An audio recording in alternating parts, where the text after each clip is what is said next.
ঈদ মুবারক। প্রধানমন্ত্রী ঋষি সুনাক মুসলিম কমিউনিটিকে ঈদের শুভেচ্ছা জানাননি এবছর, এবং এটা নিয়ে এক ধরনের সমালোচনা তৈরি হয়েছে মুসলিম কমিউনিটির ভিতরে।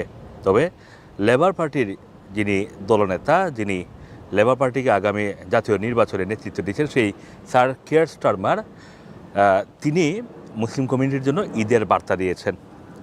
গত ঈদ উল ফিতরেও আমরা দেখেছি যে ঋষি সুনাক মুসলিম কমিউনিটির উদ্দেশ্যে ঈদের বার্তা দিয়েছিলেন, কিন্তু ঠিক নির্বাচনের আগ মুহূর্তে মুসলিম কমিউনিটির উদ্দেশ্যে তিনি যে সাধারণত প্রধানমন্ত্রী হিসাবে যে ধরনের বার্তাগুলো দেওয়া হয়, সেই বার্তাটি তিনি এবছর দেননি। এর পেছনে অন্য কোনো কারণ আছে কি না সেটাও এখন পর্যন্ত জানা যায়নি, তবে মুসলিম কমিউনিটির ভিতরে ভিতরে এটি নিয়ে কথাবার্তা হচ্ছে।